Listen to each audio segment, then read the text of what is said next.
On Cinemassacre, I talk about movies, science fiction, horror, usually with a lean towards nostalgia, Ninja Turtles, Big Trouble in Little China, Harry and the Hendersons, whatever I want and whatever I think my audience will want too. But I want to take this occasion to talk about Oscar-winning movies. This is a broad topic. I just wanted to give my opinions on some of the Best Picture winners throughout the 92-year history of the Academy Awards. One time, long ago, I was working at a liquor store. A customer walked in and asked, "Where's all your premium wine?" So I pointed him to a shelf where all the most expensive stuff was. He bought a $200 bottle of sparkling wine. Sometime later, that same customer comes in again, and I ask him, "Hey, was that stuff really worth $200? And he said, "Nah." Another story was that me and my friend John went to the video store and they had a category, a wall of movies dedicated to the 100 best films as selected by the American Film Institute. You remember all those AFI Top 100 lists? Well, we decided to rent every single one of them, or at least all the ones we hadn't seen. So one at a time, we watched all these so-called best films, and afterwards, we'd always have a conversation. Did we agree that it should be ranked so high? Sometimes we did agree, and we thought, well, hey, that was a really great movie. Other times, we thought it was kind of overrated. And the same goes for the Academy Awards, or the Oscars, which have been going on since 1929. These annual ceremonies are seen as the highest, most prestigious platform of the entertainment industry. Sure, they've been criticized for their choices, but what they've done is put the term Oscar in the public mind. When you say Oscar movie, that carries with it a certain reputation that this is a top-shelf film of the finest caliber. But is it now? Is it really worth placing above all the rest? Or is it just like that $200 sparkling wine? So that's what I want to talk about today, is which Best Picture winners do you agree and disagree with? I'm real curious which ones stand out for you. I'll tell you some of mine. This is, of course, a very broad topic, but just want to highlight a handful of them. Let's start with ones I agree with. 1943, Casablanca. I mean, personally, I would have picked Frankenstein meets the Wolfman, but I can see why Casablanca would win. It best represents the era of classic Golden Age Hollywood. Humphrey Bogart is the cynical, jaded, alcoholic nightclub owner, Rick. He pulls off the tough guy character, he sticks his neck out for no one, but he also shows a sad, emotional side when he's met with his ex, Ilsa, played by Ingrid Bergman, who's one of the all-time greats. She's mastered the art of acting with her eyes. So Rick, who feels hurt by her, has to make a choice whether or not to give her these letters of transit needed for her and her husband to escape the Nazi-occupied territory to go fight a greater cause against the war. This is one of those films that I don't normally talk about because I always felt it got enough recognition, but with today's saturation, I'd imagine fewer people have seen this now, and it really is worth watching. 1959, Ben-Hur. Can't really argue with that one. At the time, this was the biggest movie ever, the largest sets ever built, and the largest budget of the time. I don't mean to say more money always equals a better film, but this is the kind of movie that set the standard for all those big historical epics. It's set during the time of Christ. The main character, Ben-Hur, played by Charlton Heston, is a Jewish prince who has differences with his friend, who becomes part of the Roman Empire. This friend becomes his enemy, sends him to work as a slave on warships, but in a series of events, he manages to return and competes against his friend-turned-enemy in a deadly chariot race, which at the time was one of the most intense action sequences ever filmed. It really is one hell of a movie, and pretty amazing that it was made in the 50s. 1975, One Flew Over the Cuckoo's Nest. Jack Nicholson's character is sent to a mental institution after he fakes a mental illness to avoid prison. There, he develops a friendship among the other people living there, and the whole cast is amazing, and it really has a warm but sometimes dark vibe, as the character Nurse Ratched, played by Louise Fletcher, is an oppressive, ruling character who eventually causes the rest of them to rebel. This takes you on an emotional journey, and I've placed it among my top 50 favorite films. Although I like Jaws even more, which was nominated that same year, but I can see why a horror film about a killer shark wouldn't win Best Picture. But it was nominated, and that's something. 1976, Rocky. Oh, hell yes, there is no question about it, in my personal top 10. But I've already talked about Rocky enough, so I think I can just leave it at, this is one of the best feel-good movies with one of the greatest assortment of characters ever witnessed. Played by actors who you believe, not just Stallone, but Carl Weathers, Talia Shire, Burt Young, Burgess Meredith. Amazing cast. Taxi Driver was also nominated that year, which is also really good. Which, it seems every Martin Scorsese movie ever in recent history has been nominated. So yeah, the Oscars definitely seems like an exclusive club. But in recent history, I do gotta say, I really loved Wolf of Wall Street and The Irishman, which were also nominated but not winners. 1979, Kramer vs. Kramer, the best of all the Versus movies. Dustin Hoffman, Meryl Streep, both excellent. This is a film that examines the relationship between a man and his son, and how that relationship changes when he goes through a divorce with his wife, and is left with a lot of the parenting duties which he's not prepared for. This is really touching. I best remember a scene where he's trying to make the kid breakfast and it's chaos. He's frustrated. But after it's clear he's going to lose custody of the child, they repeat that scene, but now when he's making the breakfast, he takes his time and looks at the kid like he's gonna miss him. I'm almost tearing up just thinking about it.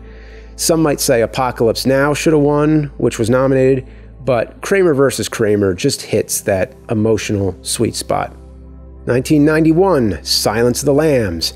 FBI agent Jodie Foster has to track down a skin-carving serial killer with the help of a cannibal doctor, Anthony Hopkins. A psychological horror film winning Best Picture? What? Did that really happen? 2003, Return of the King. I remember at the time, this one really surprised me. I thought the Academy Awards were always drama films. This was the first time in my recent recollection that a fantasy film won. Not only that, but it was part 3. No complaints. You bow to no one.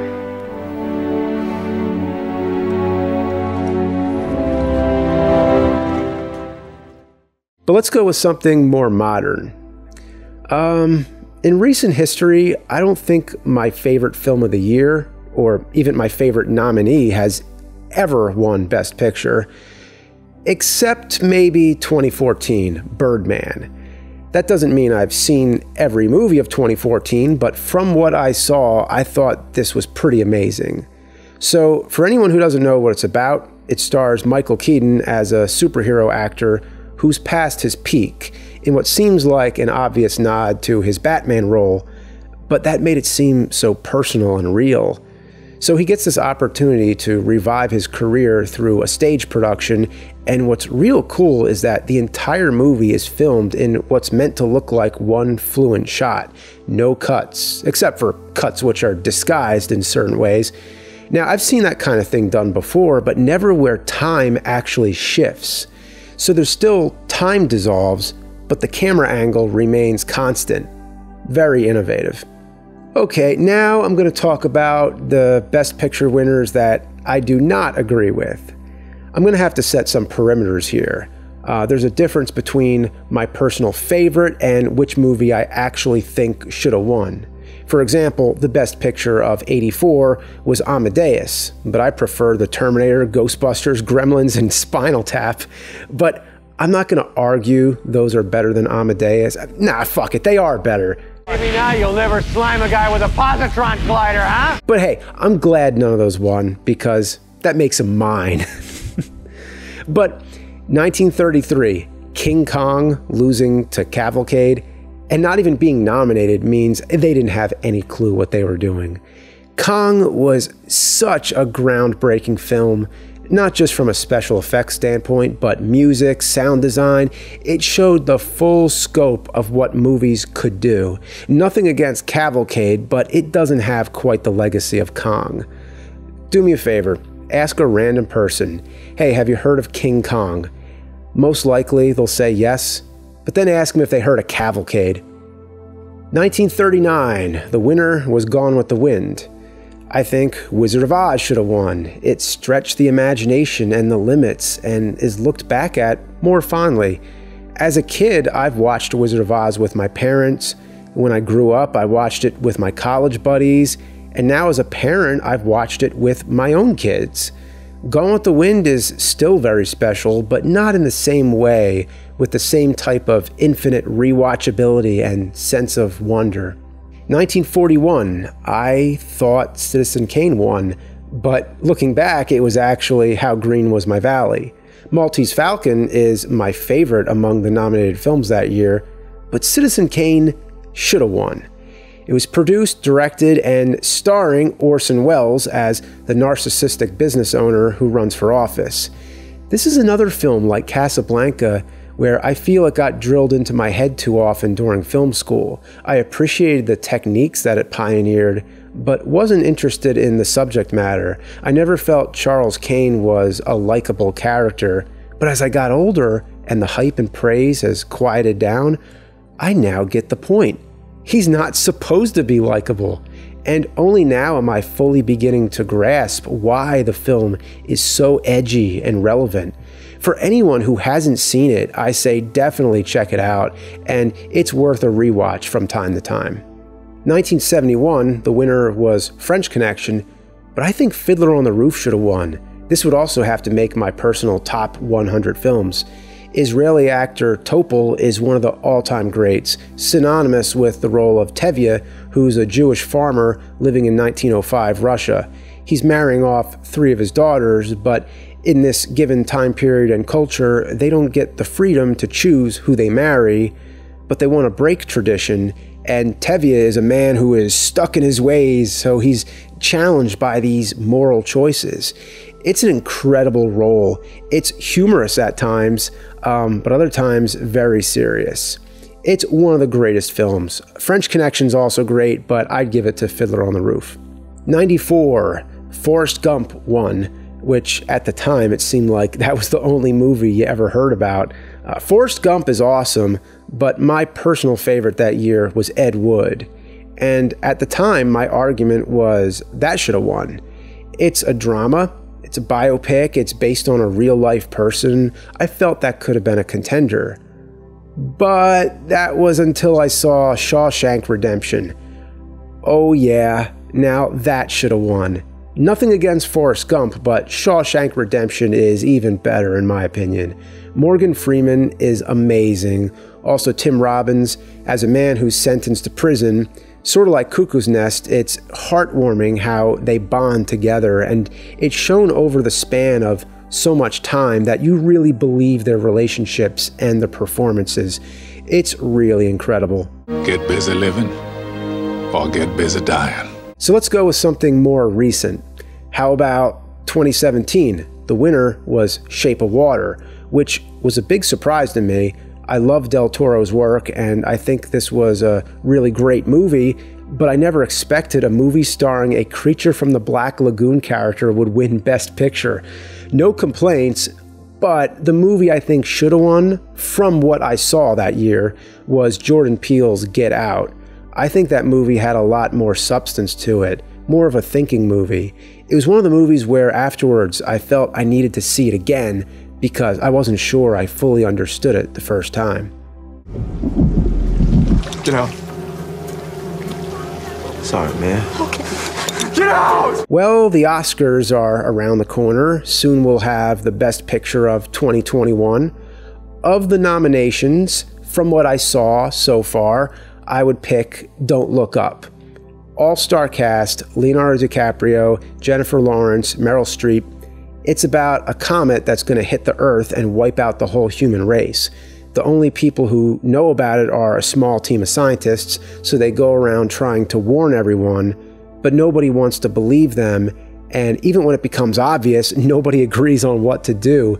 Humanity is split into these two opposing viewpoints. It's a very scary movie because it seems so true, but it's also very funny and all around clever. So with almost a century worth of films to discuss, I've only scratched the surface on the Oscars. When I was younger, I hated the Oscars. I just thought, who are these elite group of people who gather around and pick what are the best films? And I know I'm not alone. They've faced criticism for many reasons, but in my older age, I don't take the Oscars too seriously anymore. Whatever they pick as the best films, that's their opinions. It doesn't matter how established this institution is, it's still just somebody's opinion. So the way I look at the Oscars is like this. It's just a recommendation list, the same as if you and I were recommending some films to each other. With the Oscars, I find out about certain films that I would have never heard of. I'm always going to hear about the next Spider-Man movie everywhere else. But if it wasn't for the Oscars, I might have never seen some great drama film that's not part of a giant franchise that I heard of. So that's all it is, a recommendation list. Every year, I like to go down the list of nominees and watch them. Often, I'll see something that I really like that I would have never thought to watch. So that's what it is for me. So let me know, what are your favorite Best Picture movies?